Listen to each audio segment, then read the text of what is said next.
Happy Tuesday, everyone. You've probably wondered why I've asked you to join me over here tonight. Oh, you're on? I'm on, yeah.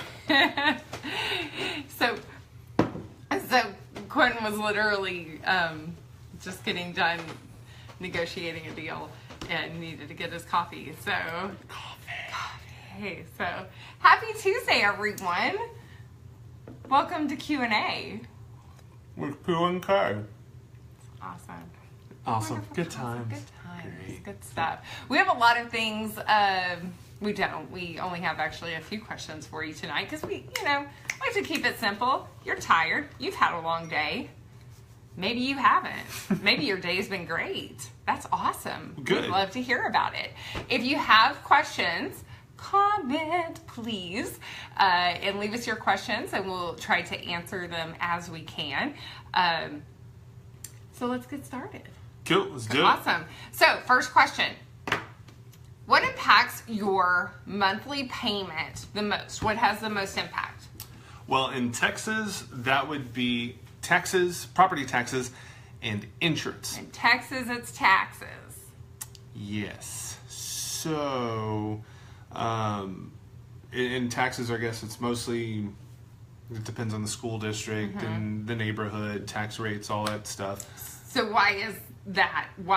Because, there's a lot of talks about interest rates going up. Well, that doesn't affect your payment, obviously, but the most, I would say the biggest contributor to your payment would be the taxes, because you're having, $3,000, $4,000, $5,000, $6,000+ that you're having to pay per year for schools that is divided by 12. So however many hundreds of dollars, or depending on, I guess, whatever your school district is, whatever that is, that's got to be paid monthly. And that's if you do like what most people do is you put your have an escrow account with your mortgage payment, so you make this monthly, and then insurance after that. It just depends on how you have it set up. But yeah, unfortunately, specifically here in the Houston area, we have experienced a significant increase in home property insurance. A lot of that had to do with the floods of last year that insurance companies are compensating for, but insurance rates are raising up. Not to mention, so your property taxes, if you're a homeowner, you're familiar with this. Your property taxes basically have two factors in them: your tax rate and then also your assessed value. So tax rates, our politicians love to say, oh, they haven't been raised, they haven't gone up. Well, guess what goes up? Your tax assessment goes up. So what they tax you on goes up, and that definitely has an impact on how much you have to pay. So that's sort of what gets you. It's great. Property values raising is good because, it's you're hopefully gaining equity in your investment that you made. So and assessments do fluctuate. They go up and down, but that is one thing that can definitely affect your payment annually, is your mortgage company adjusting for that adjusted tax assessment, especially as prices rise on your home. So you can definitely see that impact. And I would say so far, payment. Like in Harris County and the Houston area, the taxes have been pretty much maxing out at the cap. So they're going to raise your assessed value all the way up to the highest limit that they can. That's typically how capped rates and prices work. They're going to keep raising it to the max. To the max. To the max. To the max. That's funny, Bob. Stupid schools. I know, in their education and stuff. Awesome. Let's go ahead and move on. Next question. I'm considering being a realtor.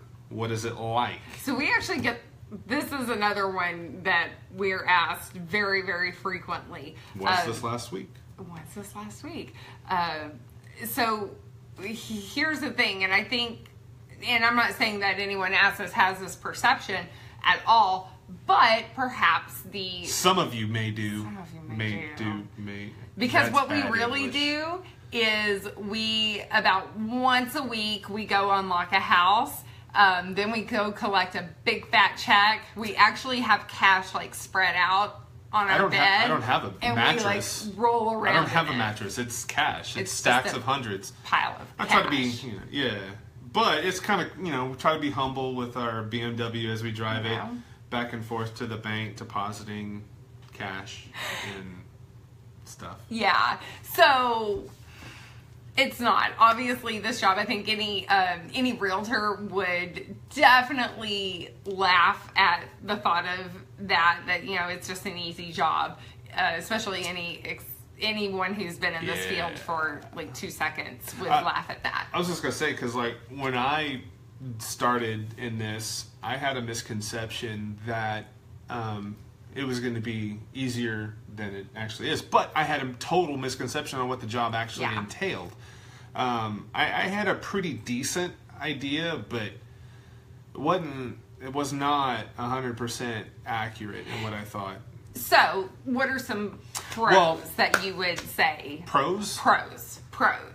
Good things. Well, here's the thing. If you're considering becoming a realtor, you need to ask yourself, well, why? Why do I want to do this? No, it's one of those things that, and this is something that I didn't realize that I would actually enjoy, and that was getting to know people and being very much involved in their lives, to where there were times I've been a marriage counselor, babysitter, whatever, child distractor while we're trying to get stuff done. But either way, there's a lot of stuff to it. If you're definitely as a people person, I didn't realize I was as much of a people person as I am. But if you are, it's definitely I would say a pro. Because I'm going to say something to the people person thing, because I think everyone is a people person. Maybe not. There's some people who are truly miserable, but and maybe a screw loose or something. But the thing is, like, you don't have, we're two totally different types of people that obviously I'm more bubbly and he's a little bit more steady and even keel. And I know you would have never guessed any of that, but there's a person out there for everyone. Everyone has everyone has an audience to connect to. Yes. There's simply people that will not connect with me because they take one look at me and maybe think I'm going to hit them with my hands, or to be quiet, you just hold her hand still and then see. So there's I just can't.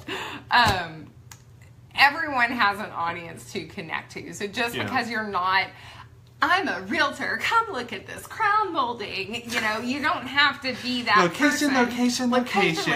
Honey, stop the car. Oh, God. You don't have to be that kind of person. Everyone has an audience. So, yeah. There's that. And I will say, I'm sorry, but no, I would say this also, just as a word of caution on starting any business, period, and it affects every business, whatever your business is, service oriented, brick and mortar, whatever it is. Real estate is the same in that you need to, if you're going to try to start or want to become a realtor. One, you got to study a lot, learn the laws, learn the processes, learn how everything works. And then once you pass your tests and all your exams and get all that stuff going with your licenses, then the real education begins. Yeah. And that's when you'd have to get in with a good brokerage that has a good education. I would say, I'll promote our brokerage, Realty One Group.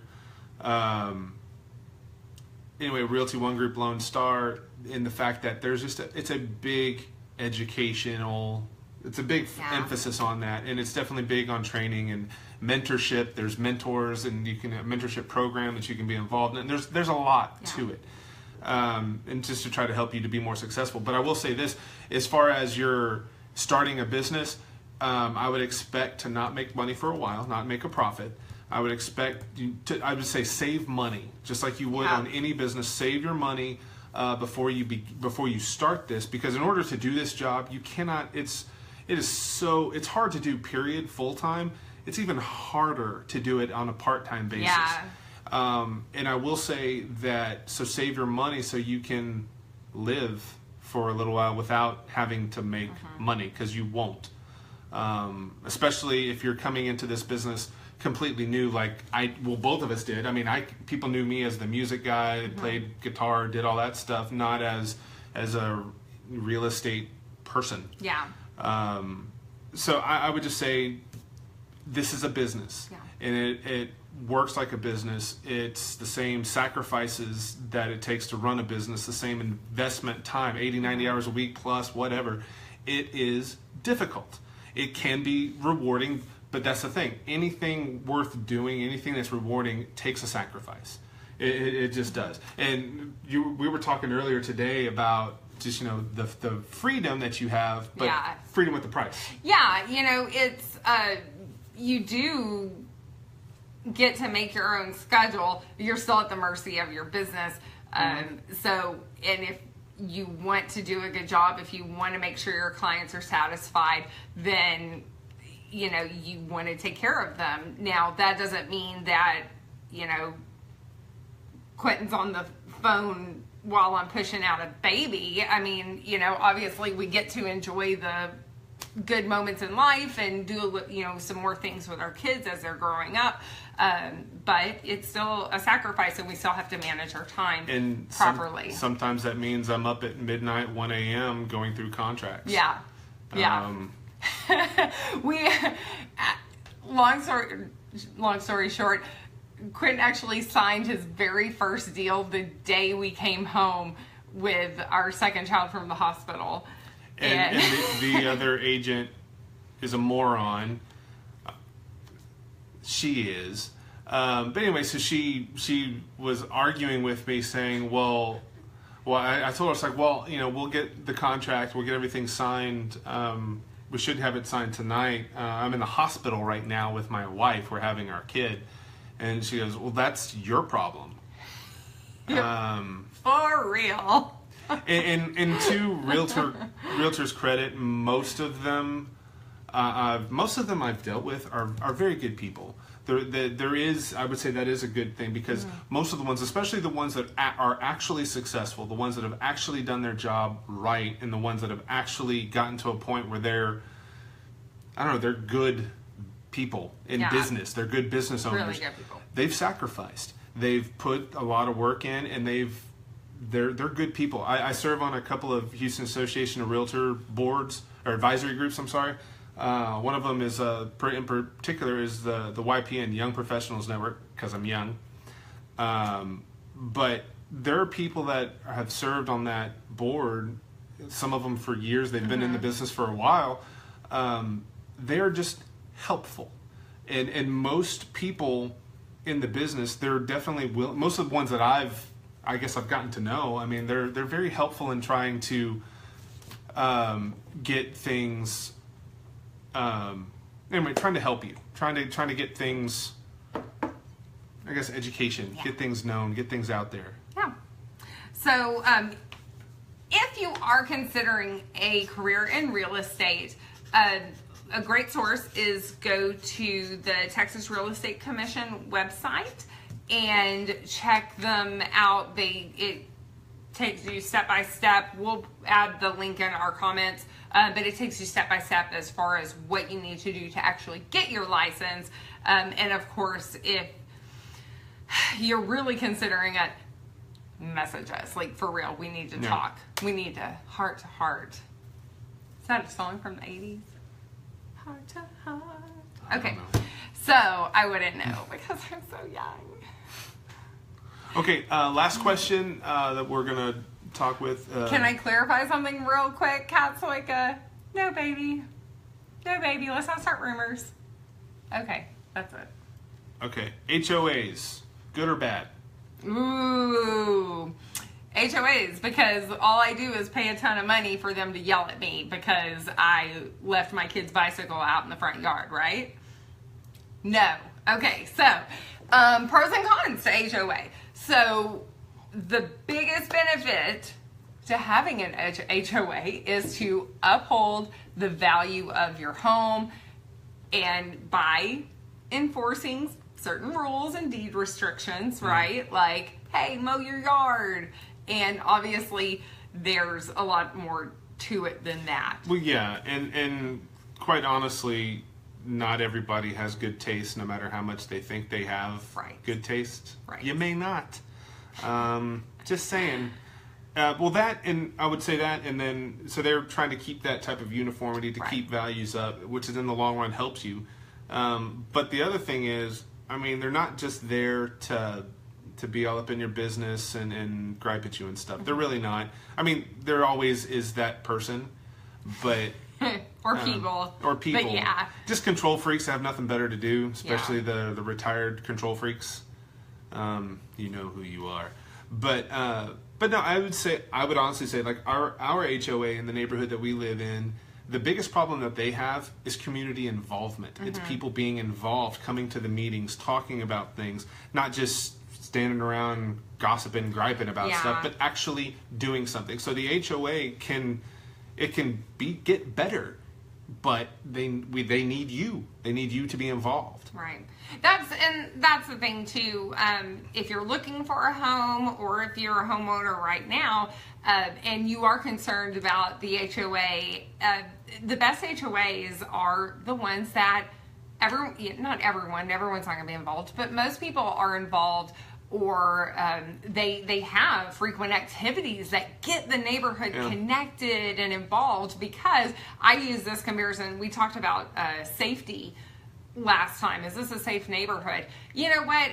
You can have the ritziest neighborhood out there, or, you know, super low values. It's really a matter of people connecting with each other and knowing each other, that really adds to the safety of your neighborhood. Because when you see something out of place, you feel confident knowing something ain't right. Let's, take care of this as a neighborhood. So anyway, the other benefit to HOAs would be obviously amenities and things that you can utilize.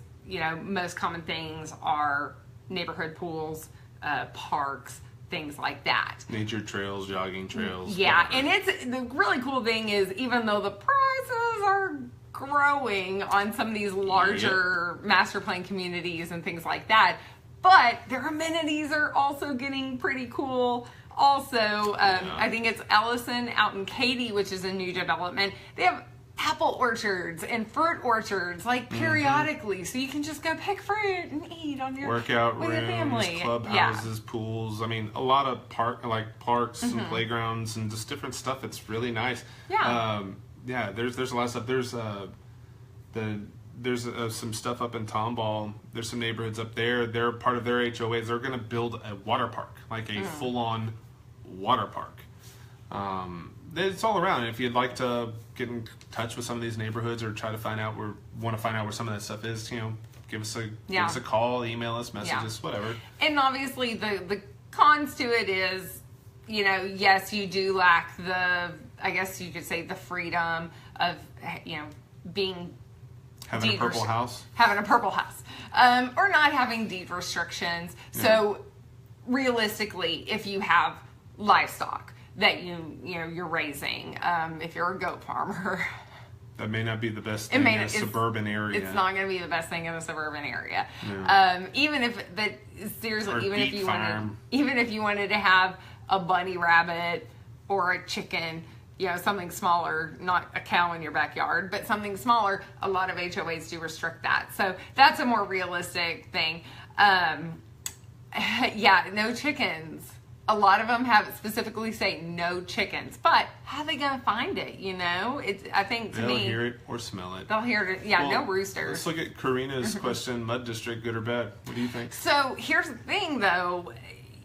multiple utility district. Multiple municipal utility district. So, yeah, it adds a tax to it. Yeah. Good luck finding, it's getting harder and harder to find a home that's not within a mud district.